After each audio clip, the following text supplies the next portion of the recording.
What's up, everyone? Welcome back to the channel. It's your boy Nderitu, and it's been a while since I've made KBF content. And just to give my take on matters KBF, it's been a while. I've been about BAL, FIBA, NBA, the NBA playoffs. Just kicked off with day 3, heading on to day 4, and the KBF playoffs just tipping off this coming weekend. And yeah, before we start, please be sure to subscribe to the channel, hit the bell, because man, a lot of content is gonna come in. If you like content of this nature, if you love basketball, please be sure to subscribe to the channel and hit that bell, because I'll be posting in a ton. And without further ado, let me just get into it. So the Kenya National Basketball Federation playoffs are set to start this Friday at the Nyayo Stadium, with 2 matches on the card. So according to Kenya Basketball Federation Competition Secretary Joseph Omoko, number 2 seed Equity Dumas will play the number 7 seed University of Nairobi Terrorists. So Equity Dumas have been on a tear, finished the number 2 seed, and UN Terrorists, although they had a slow start, they went as high as number 7. So this opening fixture of the postseason will tip off at 6 p.m. to be followed by a tie pitting number 4 Strathmore University Blades against the Nairobi City Thunder, who are 5th. Amoko say the rest of the fixtures will follow in due course. So multiple venues will be used in this Kenya National Basketball Playoffs. I mean, the games are going to happen in Nyayo, so I'm glad they've brought the games back in Nyayo, because during the season I made a video talking about the reason why the games are being played at the USIU grounds, the Ulinzi Sports Complex. It appears that there was a lot of high costs of putting the games at Nyayo every weekend, but in this playoffs they've made a good decision to put the games at Nyayo. I'm not sure why they're tipping off the games at 6 p.m.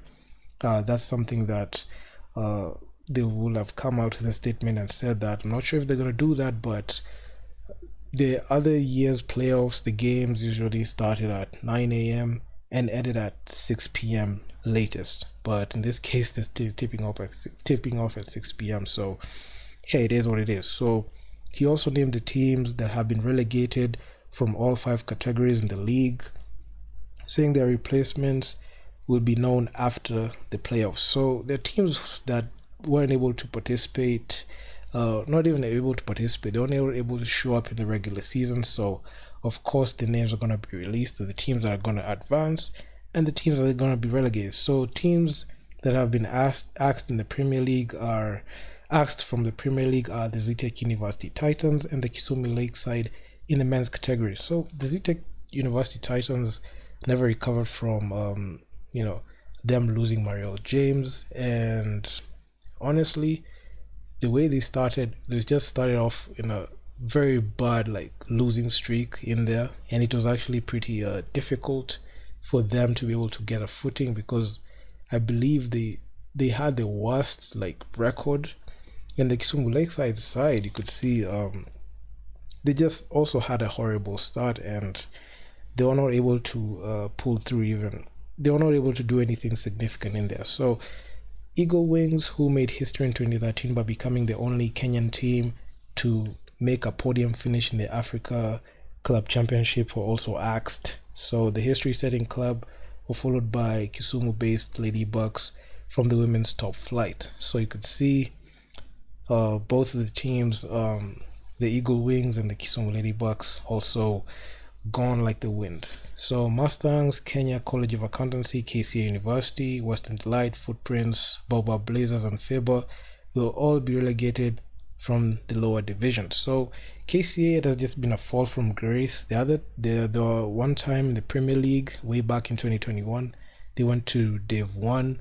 They were not able to play well, and now they've been relegated further because they're not being able to master off get into the competition and get into the groove of how the other teams are and be able to be among the top teams in there. So, and down the rankings they go. So the playoff quarters will be played in the best of 3 games format, with the semis and finals doing 5 games. So this is just the same way the same format that last year's playoffs, panned out. So KPA teams finished first as focus shifts to the playoffs.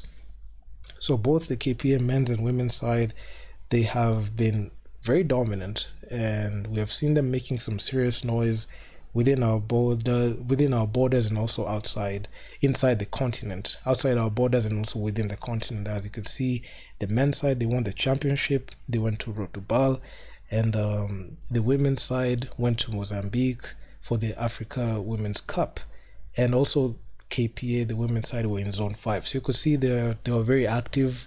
They continued their dominance through the regular season, but outside our borders, you could see Road to Bal for the KPA men's side didn't end up well. And I also made multiple videos talking about that, and also talking about the Africa Women's Cup for the women's side, for the KPA side, and also for Zone 5. But you could see they're pretty active, and that exposure will enable them to be able to get to those levels this year, because that was last year. So yeah, man, I mean, both teams within our borders, they did some pretty good things. So it was Benjamin Muga who had 12 points and Joe Byron 10, who saved the situation to help KP outscore the Varsity side 16-12 in the third quarter. Simeon Rapuda replied with 11 points and Keith Ogola 10 for the losers. So Terrorists shocked Thunder 57-38 in a tie they needed to win to avoid relegation. So you could see also the UON Terrorists were really, really fighting to stay in the Premier League. They didn't have a good start. They started losing 4 straight through the regular season, and they needed to fight back, and fight back they did, as they were able to beat the Thunder. So the Terrorists finished 9th with 31 points from 9 wins and 13 losses. So you can see they had an upside down record, which is not a good thing. So the Kenya Ports Authority men and women's team finished top in the Kenya National Basketball Federation Premier League regular season to automatically qualify for the playoffs, which is going to be kicking off this weekend, as we mentioned earlier. So the Women's Premier League champions KPA completed their regular season with an unbeaten perfect record after winning their last 2 matches in Nairobi at the weekend. So the Dock women rallied to rock host Zitech Sparks 52-44 at the Strathmore University on Saturday, and KPA were down 19-18 at the break. Star Ifunanya Okoro sank 24 points, and Natalie Akinyi added 10 points from KPA. So Ifunanya, she was an acquisition. She played in the Africa Women's Cup, and she had solid contributions. I believe she was also named the first team of the Africa Women's Cup. So she was actually a good signing for KPA, and KPA just keep on stacking the deck. So on Sunday, KPA rested superstar Okoro, but still went ahead to destroy the JKOT Lynx 81-21. This was so embarrassing. It was so one-sided, as the KPA women's side have been literally they've literally taking apart teams, and it's not a good coming out party for the other team, because KPA, they just have the talent in there. Linda Orlando took charge, scoring 14 points, and veteran Hilda Indasi providing 16 points. So KPA will meet the Oryx in the best of 5 series playoff quarterfinals. The champions have pitched camp in Nairobi ahead of game 1. So you could see the KPA side, they're not relenting. They know they have to be at that level. They know they have to get back and be able to represent not only within our borders, but also within the continent. So Coach Anthony Ojuku said that they have already embarked on training. It's exciting. So he was also quoted as saying, "It's exciting to be unbeaten in the regular season, and going into the playoffs, we are ready for the playoffs, and our target is to retain the title," said Ojuku. There was stiff competition in the regular season, especially playing Zitech Sparks. They gave us a run for our money, and we upped our game in the second and third quarters, so say Coach Ojuku. So the Kenya Ports Authority women's side has been dominant this whole regular season. They are yet to take a loss, and given the performance that they had, even the Africa Women's Championship Cup in Mozambique, in Maputo, that outcome I can say has been able to like give them a sense of how to be able to compete with other teams outside the country, because when you go to such a champion, you go to such a tournament, you're exposed to like how games are played there. You're able to meet different teams that play different styles. So if you're able to emulate and learn, the team was able to emulate and learn those things. So when they come back and they meet teams that don't have like the edge, that competitive edge, that's why you're seeing like such performances. So the Equity Hawks also scooped their second position with 41 points following their 63-32 win over Coach Ronnie Owino's Strathmore Swords in the last match on Sunday. So also the Equity Hawks, they're just following right there. KPA and the KPA Dockers women's side and the Equity Hawks, they met in the finals.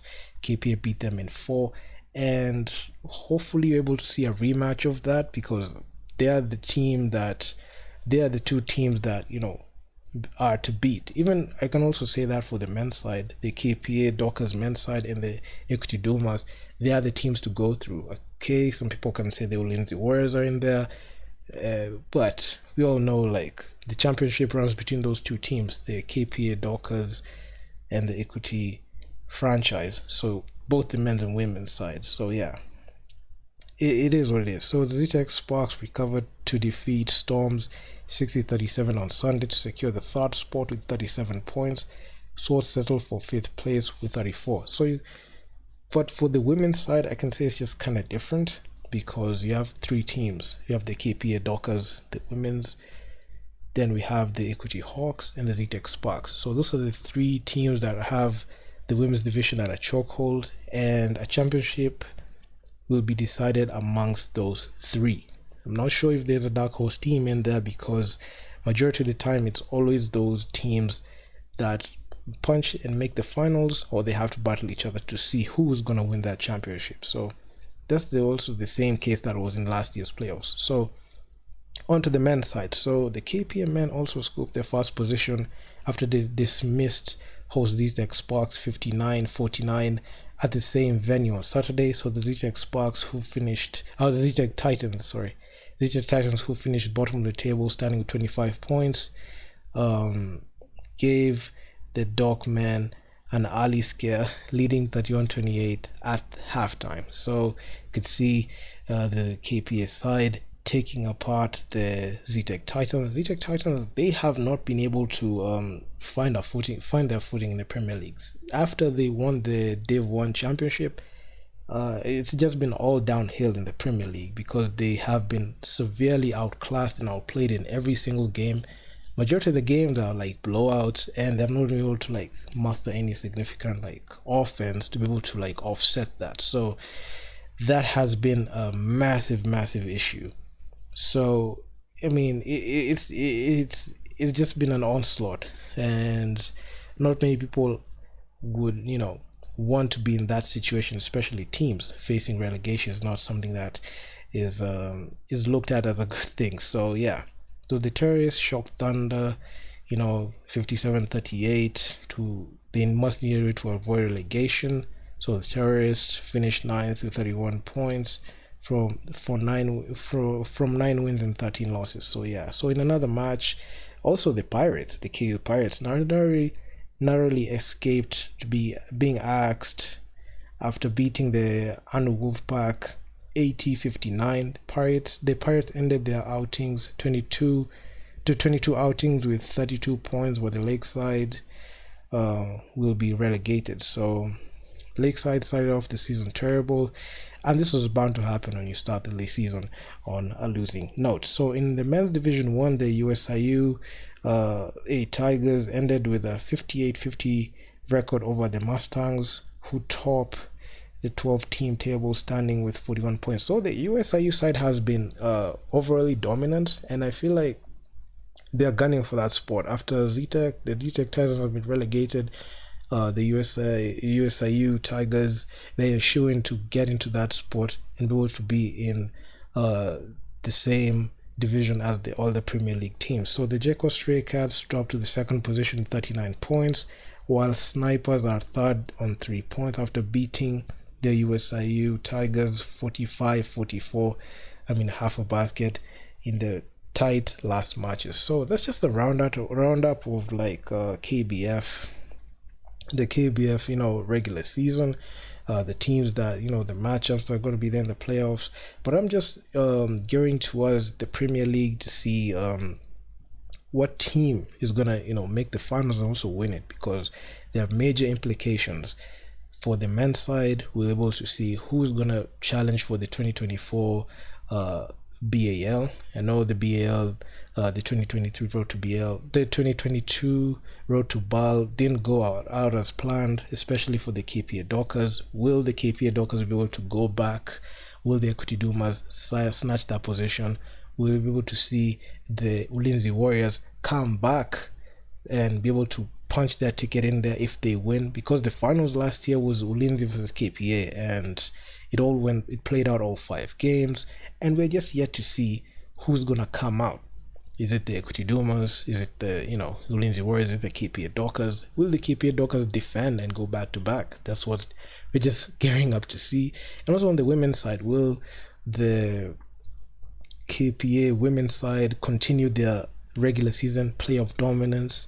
Will the Equity Hawks be able to come back from the hole that they dug themselves in, not only in the KBF playoffs for last year, but also in Zone 5? They didn't have a good outing in Zone 5. Will they be able to do that, even with their recent acquisitions, even with KPA, stacking the deck in there? Will they be able to do that? So that's the question. Or with the Z-Tech Sparks be able to slide in, sneak in, have their revenge against the Equity Hawks and be able to get into the finals? Those are the questions that these KBF playoffs are they're just gonna give us all the answers. So that's just been a roundup, and yeah. So if you guys like the video, make sure to leave your feedback down in the comments on what you think, and I'm out. Peace.